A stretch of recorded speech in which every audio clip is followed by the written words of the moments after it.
So let's say you wanted to, you have interested in this notion of entangled minds, entangled bodies. How would you demonstrate that in the lab? The way that we do it is we take two people and we simply ask them to keep each other in mind. We entangle their minds by asking them to do so.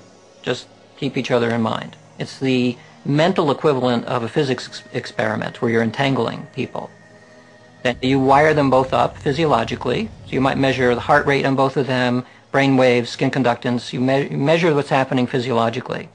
Then you separate them into two places so that no ordinary form of sensory leakage can pass between them. So they can't interact then anymore by conventional means, as is done in a physics experiment. And now you do the equivalent of poke one of them and see if the other one flinches. And if it turns out that you can poke that person and that person flinches as a result, or at the right time, that's a way of demonstrating that they are still entangled even though they are no longer in the same place. What we're looking at is the brain wave. This is the raw brain wave electroencephalogram. This is skin conductance level, and this is respiration. There we go. It's going to run all by itself now. They had wired me up and locked me in this room, a massive multi-ton Faraday cage used by the military to isolate sensitive defense computers. The shielded room was riding on springs to further eliminate all sonic, vibrational, and electromagnetic interference.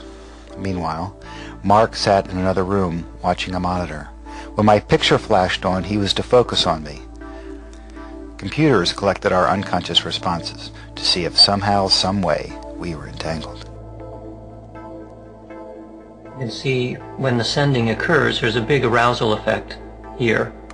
And this is the sending side, and this is the receiving side. So what we're looking for is on this side a response. It's possible that that is a response.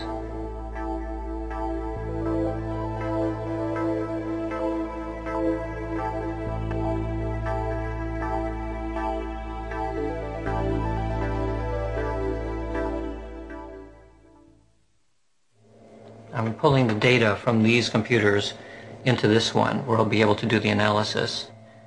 We ran a session with a sender and receiver. The sender is the red line, the receiver is the blue line. Beginning of the stimulus is here at 100 and the end is at 200. So what we're looking at is 10 seconds before the stimulus itself, and then 10 seconds after the stimulus in each case.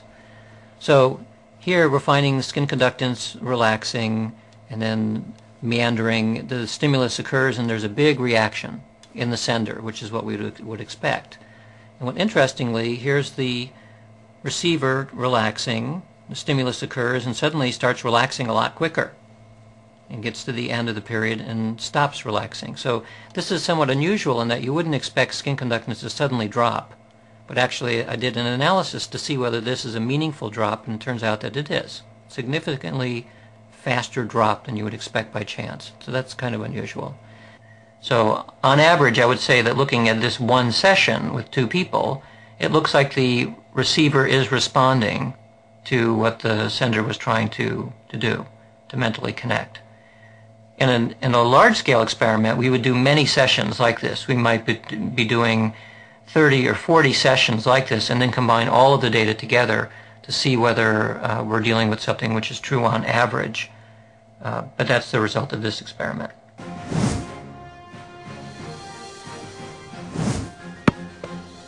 I make my living as an anesthesiologist, and every day as I put my patients to sleep, I kind of wonder where they go and why they're there in the first place. And that's one of the reasons that attracted me to anesthesia and the study of consciousness.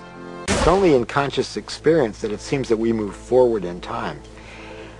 In quantum theory, you can also go backwards in time, and there's some suggestion that processes in the brain related to consciousness project backwards in time. For example, in the late 1970s, a neurophysiologist at University of California, San Francisco, named Ben Libet did some very famous experiments.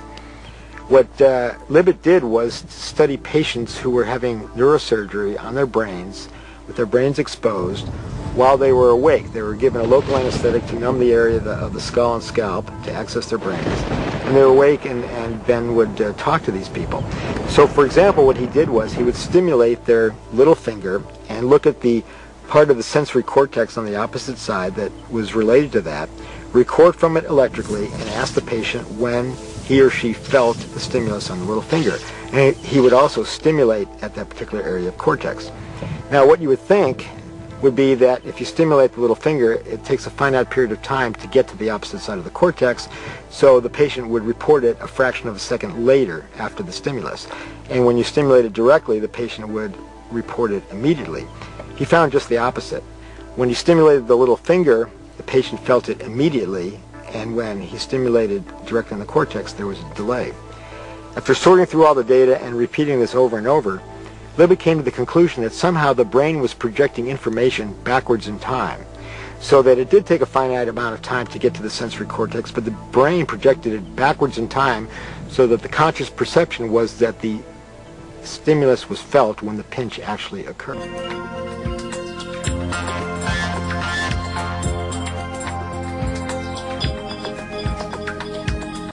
So we do the O.J. Simpson thing, and we have an amazing result. A number of years go by, and more of us are getting interested in this thing, this kind of idea of taking random number generators and seeing whether we can detect the world reacting to it. So an unhappy event occurred where Princess Di died in an accident. And somewhat similar to the O.J. thing, everyone knew a week in advance that there was going to be a live broadcast of the funeral. And this was such a shock around the world that we knew that it would probably attract something like 1 billion viewers live. So in this case, we had 12 colleagues, each of whom had a similar kind of random number generator around the world, and we all got together and recorded data before, during, and after the funeral, and came up with a formal test to see whether or not there was a deviation in the generators. And as it turned out, there was a significant deviation among all of these generators around the world. Another year or so goes by, and we start thinking, these one-shot experiments are interesting, but we're going to miss things that happen spontaneously. Like, it would have been interesting to know what would have happened when the first news broadcast went out that Princess Di had died. So this generated the notion of the Global Consciousness Project, which was headed by Roger Nelson at Princeton. And the idea is to take random number generators, locate them around the world, run them 24 hours a day, and every 5 minutes send all the data up to a single web server at Princeton. So we have a continuous record, and we've had it now for 8 years, a continuous record of randomness from around the world. We have data now for 2 kinds of events, 2 basic types of events. We have planned events, like Y2K. It was, again, a moment of a stroke of midnight where everyone was going to be paying attention in each time zone. We also have spontaneous events, like 9/11, that weren't planned.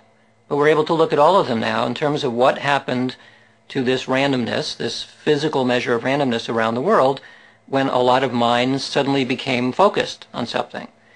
And the short story of this is that we have hundreds of events now, both planned and unplanned, and it is very clear that overall the randomness is not as random as it ought to be by theory when these events are occurring.